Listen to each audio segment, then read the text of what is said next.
Hello and welcome to Riffs Magazine. We can be found on the web at www.riffs.com. My name is Jason JROCK Houston, and it's my great pleasure to be speaking with Huxley lead singer Doug Goldspiel. How you doing today, Doug? I'm doing great. How about yourself? Great, and you guys are based out of New Jersey, right? Yeah, that's correct. South Jersey. So, how do you guys feel you fit in with the music scene there? You know, that's an interesting question. The music scene here is so kind of all over the place right now. I think there's a lot of like hardcore bands out here right now. But there's also a really cool kind of like passion core movement going on out here.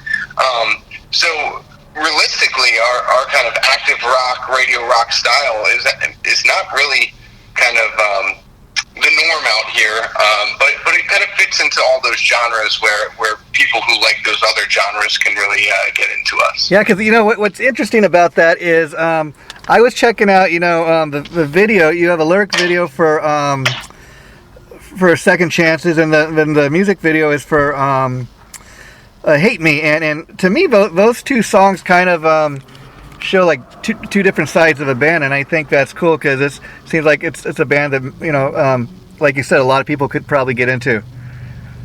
Yeah, we come from a lot of different backgrounds, so when we write a song, it's really a group effort. So when we get together and we start working things out, you can really see in different songs how things kind of like cut through. When you're talking specifically Hate Me, we actually went out to Vegas and worked with Kane Shurko, who was the producer on the Five Finger Death Punch stuff. Oh, wow. Yeah. So if you really look back and listen to that again, you'll definitely hear his influence throughout that song. And then when you talk about Second Chances, that was something that Mike, one of our guitarists, Watt, who was our bassist, and Bill and I really worked on, and then Chris, our producer / guitarist, kind of helped bring together. So that was kind of more of a collaborative effort in that sense. So those songs do have a lot of differences, and those are just the way they were produced is exactly why. Well, and it sounds like there's quite the collaboration among the band members, in the songwriting. So I think that's kind of explains kind of the different types of songs, and that's kind of cool. How long has the band been around? It's an interesting question because realistically, Huxley has been around since the start of COVID. Okay. So our first show was January before COVID hit, and then everything shut down. So we've been kind of just treading water until, obviously COVID hasn't gone away. Yeah. But things are more lax, and everybody's kind of out playing now, and we're starting to finally kind of get that momentum back. So essentially, it's just like 2-ish years that we've been together. But all the guys in the band, we've all been playing. Mike and I have been in a band together for over 10 years now. Chris has been playing. He's actually plays in Ice Nine Kills currently as their guitarist. And then Bill and Watt, or Matt is his real name. We call him Watt. They've been playing for 10 plus years in different bands and in different areas. Oh wow, that's amazing. Now the one thing I got an obvious question is how did you come up with the name Huxley? I'm not sure what that is, so talk a little bit about that. Yeah, it's actually a common question that we get because Huxley in general, it's just a cool name. And honestly, when it comes down to it, that's all it was. We were practicing at our guitarist's house, who happened to live on Huxley Court. Oh wow! And we kept thinking about what's the name, and I'm a big fan of Coheed and Cambria. And there's other bands out there, but somebody had said at some point, and I don't even know if this is true, that Coheed and Cambria got their name by the name of the street that they practice on. And so we were like, what about Huxley? and we all really liked the X in Huxley and thought that was cool. And then our drummer at the time was really into Aldous Huxley, the author. So it all kind of just fit, and we just rolled with it. You know what I love about that? It is so simple, and yet at the same time, it gets people like me asking the question, what is Huxley? What is that? And then at the same time, it's so hard. It's always so hard to come up with a band name, and yet you come up with something so simple as the street name that you live on, and then also.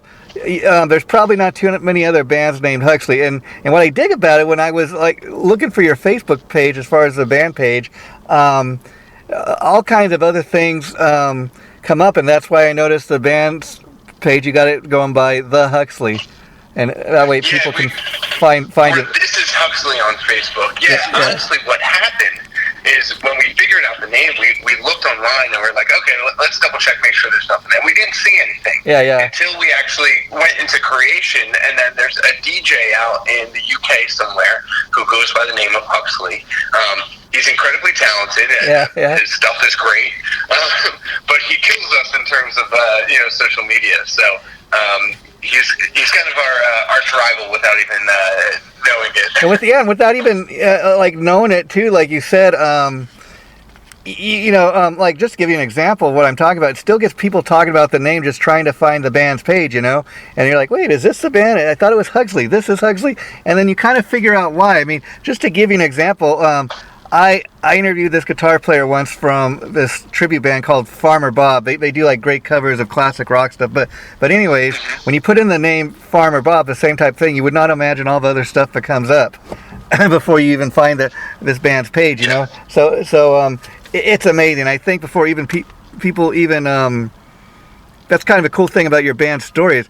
Before even probably a lot of people even hear the music or see the video, they have hard enough time just finding the band's page, but it gives you something to talk about. Yeah, and that's why a lot of the time we send people to like our website, our Linktree, Linktree/Huxley band, and that way it gives you direct access to all the socials instead of playing this guessing game of like, what is it on Instagram, what is it on Twitter, and it's just right there. But most of the time it's Huxley the band, and in this case with the Linktree, it's just Huxley band. And then but the other thing that's kind of interesting about hearing your story is that the band is just kicking off like that January before COVID hit and all these lockdowns. So I'm imagining like a lot of bands that kind of, even though probably didn't get to kind of really launch the band in the way, when and how you wanted to, probably gave you a lot more downtime, like a lot of bands, to kind of really work on writing more songs and kind of getting everything together, and in a funny way, maybe it worked out for you guys. Yeah, it had its pros and cons. It put us in a spot where we had a game plan, and the minute that happens, right, nobody expects that to happen, and the game plan goes out the window. So then you have to kind of divert, and we utilized our time as wisely as we could. We have a lot of music kind of backlogged, some stuff that will see the light of day, some stuff that will probably never see the light of day. But it allowed us to kind of game plan to come at it again in a different light. One of our biggest things was working with our local radio station out here in Philadelphia called MMR. And they're a pretty big radio station out here. And when we released, they made us their Artist of the Month. Wow. Which was a huge honor and what we were striving for. And so sticking with it and just working hard, it allowed us to come back, and now we're actually opening their big musical event called MMRBQ on the 21st, where we open up for Disturbed and Pretty Reckless and those kind of things. So. Yeah, see, I that's the other thing. I think a band like Huxley, you guys could probably go out with a lot of different types of bands. I mean, I could see you doing a bill with Disturbed. I mean, I think it makes sense. You'd be the perfect band to, go on before them or whatever. But that's kind of a unique thing about this. And then, like, anybody's seen the Hate Me video, if they're a metal fan, they're going to love what you guys are about, I think. Yeah, that was 100% the case, right? Like, when we thought about what Huxley wanted to provide, we've all been in so many different bands, and when we kind of sat down, we're like, well, what music do we want to write? And we just wanted to write music that kind of worked for everybody, something that you can relate to, something that you can sing to, something that you can feel to, and as long as we're hitting those marks, like, that's what's important about the songs for a relatively new band, that people are just kind of starting to hear about, to be named like Artist of the Month right away, get that kind of recognition, that's quite an amazing thing. That tells you that people are starting to kind of really listen to the band, and be aware at least of, some of your songs. Yeah, look, we have been incredibly lucky and thankful. We just have it's such a cool rock scene out here. That's such wonderful people that are so welcoming. So yeah, we can't be happy enough for Barbecue and MMR for what they've done for us. And I got to go on the record, Doug, as saying this. Being lucky is only going to get you so far. You got to have a little something called talent, and obviously the whole band does. I was kind of curious. Let's talk about some of your influences as far as maybe singers and bands that influenced you to do what you're doing now. Yeah, again, that's such a eclectic, large group. For the band, what we always set out to do, we love Shine Down, we love Breaking Benjamin, 3 Days Grace. Yeah, I can hear that. So we wanted to emulate those kind of sounds as much as possible, but we also like the new stuff like Beartooth and I Prevail and those kind of guys. Ice Nine Kills to a degree, of just people who are just kind of doing it in the new modern rock style. Yeah. And then I grew up on James Taylor, Billy Joel, even Matchbox 20. Yeah. So vocalists like that who just have pure raw talent. That I just kind of strive to be, and hope to one day just be in the same room with them. You know what I mean? Yeah, I think you're on your way, Doug. And let me just tell you, I think that's maybe what makes you such a unique singer and artist in your own right. Because I think, especially when you're a songwriter and a singer, the more different types of music you listen to, you kind of get influenced by different stuff, and it makes you a more rounded musician, maybe, and songwriter, the more stuff you listen to. And I could see, because typically I'm a guy that loves listening to hard rock and metal, but you know what? I also got appreciation for stuff like, Tom Petty, the Eagles, Aerosmith, the Beatles. You know why? All great songwriters. And,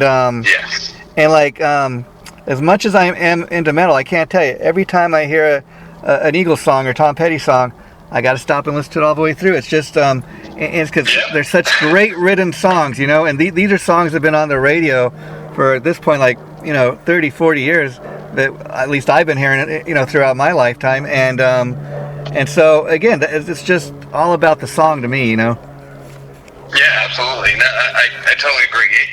The songwriting, I think, is the most important part, and then everything else comes secondary. And so, were you always a singer, Doug, or did you start out as a guitar player or playing another instrument? I played piano as a kid. I could see that. I could still, plunk around, but vocals and singing has always been the thing that I loved. Amazing, and probably as you know from playing around on the piano, piano is a great tool to just with songwriting too, start writing a song just to get an idea for. And and so you guys got the have you released a full-length album yet? Are you working towards that? No, so what we've noticed, and what I think a lot of modern music is doing, is singles is kind of the way to go. Yeah.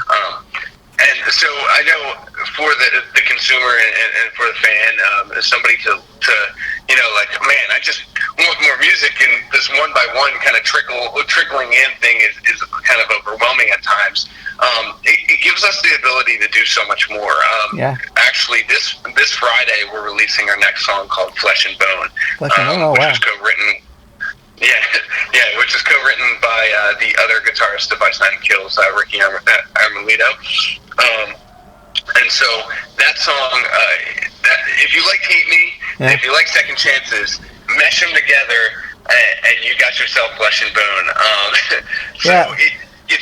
We're really excited about it, but because we're doing this single way of doing things, it gave us the time to work with a really great director, Tom Flynn, for the music video, who's done stuff with Lamb of God and Blackstone Cherry.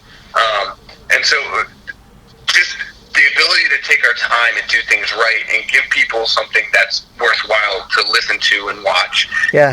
You know, if we're going to take your time to listen to our music, we want to make sure that you're getting the best experience that you can. I'm with you there. You know, I'm putting my age out there a little bit, but you know, I'm an old school guy in that I love to have, like you said, a physical CD, maybe take in my car and listen to on the way to work. I love to look at the artwork. I love to look at, you know, the liner notes, who wrote this stuff. And so maybe when you guys get maybe 10, 11 tracks, you can do that. But like you said, if you were to do it that way, the other thing is, you know, back in the day when I was growing up, and that's how they did it, and you know, the band wouldn't go in the studio, they record like 11, 12 tracks, and they put out a full-length album, and you wouldn't really hear anything until release day.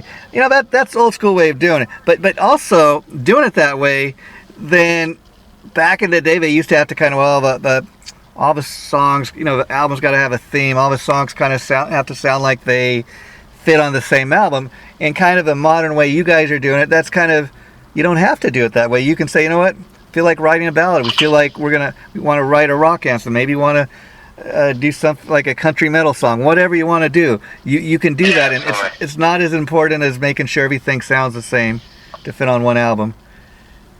Yeah, and like I said, you know, not sound the same, and the ability to take your time and do it right, you know, not rushing through things or just putting out, you know, out of the 12, 6 good songs and 6 songs, you know what I mean? Yeah, and there's not that pressure to kind of stay in the so-called box, you know, where you might, oh no, we're Huxley, we got to be all metal all the time, you know. Again, I think you guys doing the way you're doing, you're kind of still developing your sound. You maybe haven't found what is the Huxley sound just yet. You're kind of still developing that. Yeah, absolutely. You know, that's something that we talk about a lot too. It's funny that you bring that up. It's like, you know, we're not trying to figure out who Huxley is today, tomorrow, the next day. This is what it is, and that's the beautiful thing about it, I think. Yes, yeah, absolutely. It's interesting. We literally had that conversation 2 days ago on the phone for our weekly meeting, so it's really funny. See, and I could also see, because of that, you guys being able to be played on different types of stations. You know, I mean, for example, if somebody sees the lyric video for Second Chances, they might think, oh, this is an alternative band. Somebody sees the video or hears the song for Hate Me, they're going, oh, they're a metal band. But again, you know, you could be played on alternative radio, metal radio. You could be played on maybe, you know, even, you know, I don't know, top 40. I think you guys fit in a lot of places. Yeah, I mean, just in our upcoming shows, you know, I told you about MM Barbecue, but, you know, a couple weeks later, we're playing with Lit. Wow, wow. Yeah, so like throwback, but you know, they're kind of a pop punk alternative type style, and I think we'll fit in fine, you know. So it's that shows, you know, going from Disturbed to Lit, you know, that's a totally different worlds. But like either way, I agree. I think we have a good shot at kind of hanging out with all of them. Yeah, and so how often do you guys try to roll out a song since you're kind of doing it the modern way? I mean, you've already got 2 great songs that I'm aware of, and you said the next one rolls out Friday. Like, do you have a stash of material that just waiting to be recorded, or you guys kind of get together and just say we're gonna just do a writing session? We do have a stash of material, but we're always improving, switching, taking out songs. Our goal is every 2 to 3 months to have a new song out. That's cool, yeah, because then people can kind of live with it for a while and get used to it. Right. We found when we were doing it kind of like every month that it became a little stressful and a little watered down. So we like to kind of give it some time, let it breathe. You know, we have so many cool shows coming up in the next couple of days, months. Wow.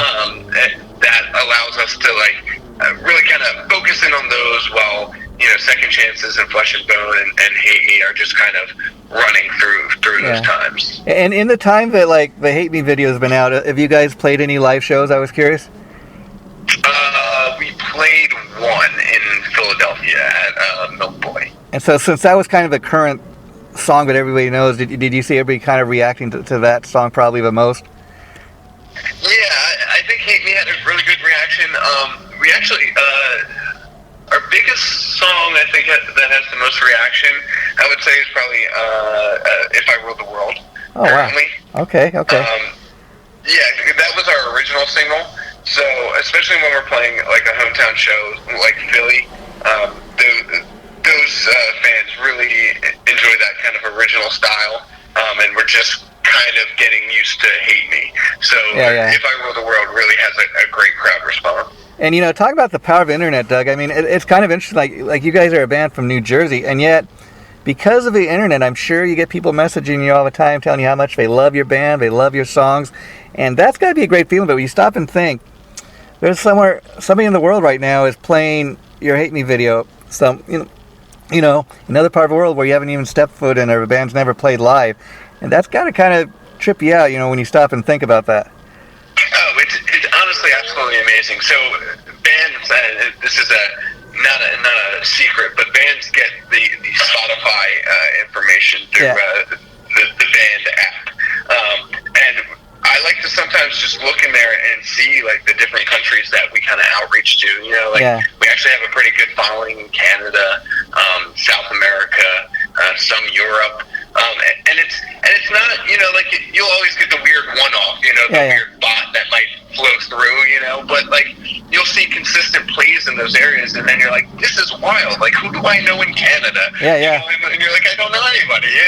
Well, and it could be just like you said, starts off with one guy digging the video or the song, and then they tell their friends, and they tell their friends, and they share the video on their Facebook page or whatever, and other people check it out. You'd be amazed, just word of mouth, how that works. Yeah, I mean, there's a reason they say word of mouth is the best form of marketing, because it really is.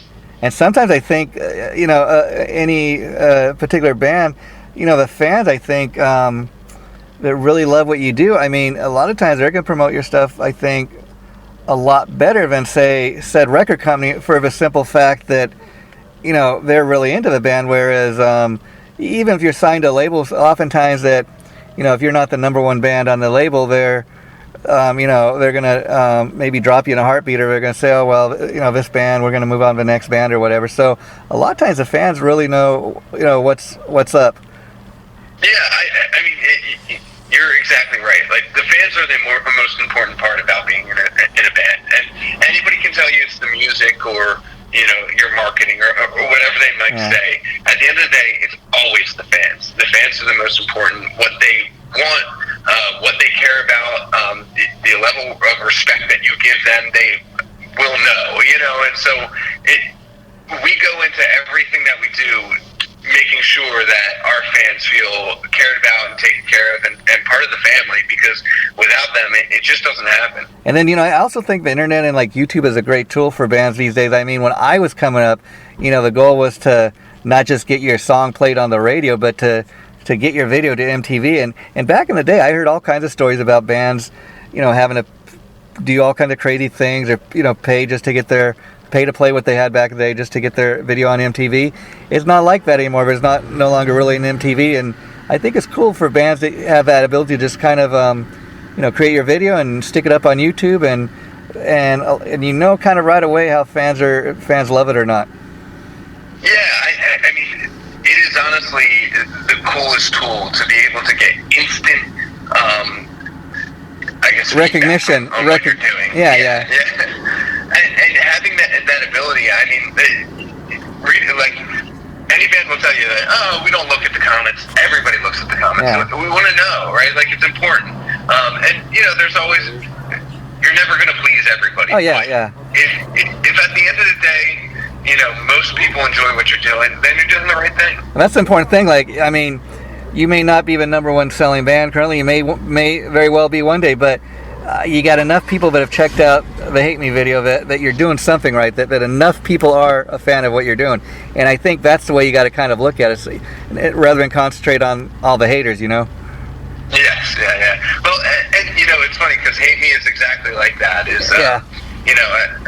Everybody struggles with hearing those haters and hearing those people who are going to downplay what you're doing, and it's just like, at some point you got to be like, no, this is what I was meant to do, this is why I'm here, and hate me if you feel like it, but I'm going to keep doing it. Yeah, well, I'll tell you a story, Doug. I'm going to be honest with you. I've never heard of your band until the publicist sent me the press release on the band, and I checked out the videos, and I kind of dug it. And see, that's why I do these interviews with bands, because it's all about, to me, spreading the love for the music that I love. So, like, I discover a great new band like Huxley. I want to tell the people who visit my site, hey, check this band out. That's kind of what it's like for me. I've had people tell me, oh, how come when you post CD reviews, they're all great reviews? Well, you know what? Number one, because again, I'd rather spread the love about what I like than waste my time writing about something I hate. And then also, I kind of look at this. Even the worst band out there, let's say a band that really sucks, I still got respect for what that band does, because I'm just a music fan. I'm not a musician. I can't get up there and do what they do. So I still got to say, I give that band cred for, going in the studio and creating a record, or getting up on stage and doing what they do. Because you know why? I could never do that. Yeah, and honestly, that is a very refreshing thing to say, because it does sometimes, that I can imagine people reaching out to you and be like, oh, it's too nice. Yeah. And you're like, well, why do I want to be mean? Yeah. And you're right. Like, it's not easy to get out there.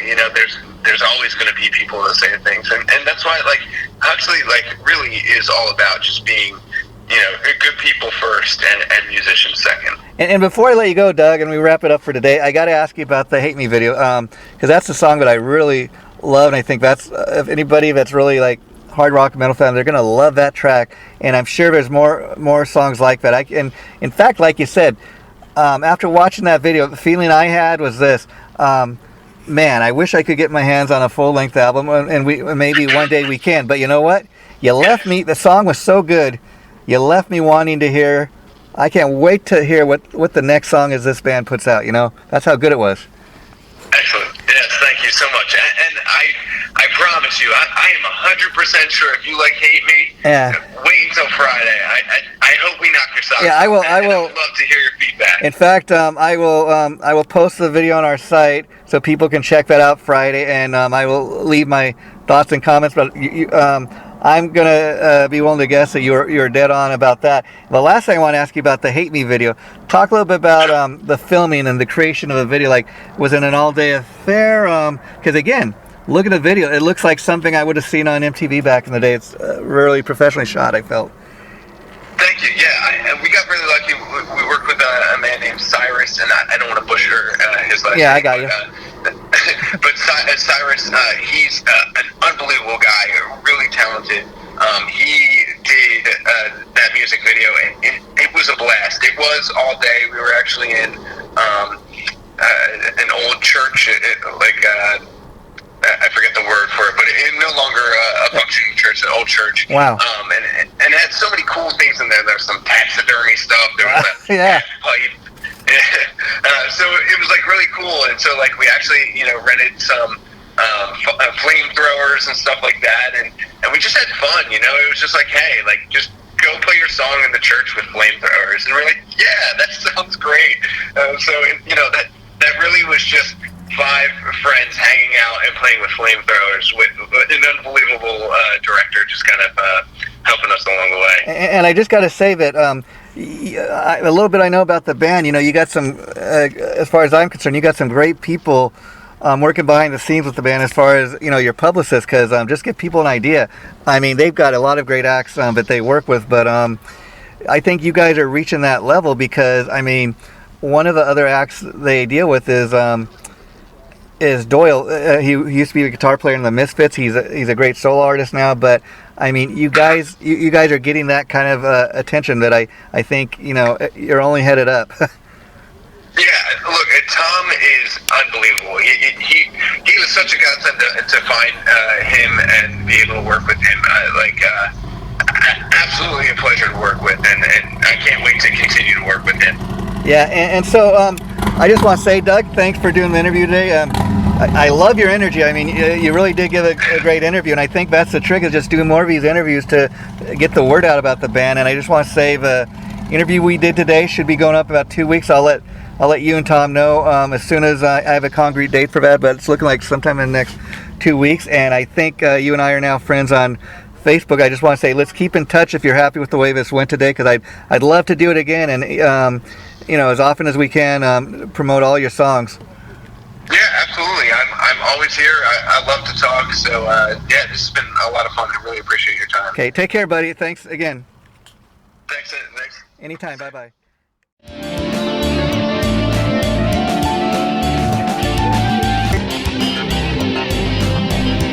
Chaotic Riffs Magazine.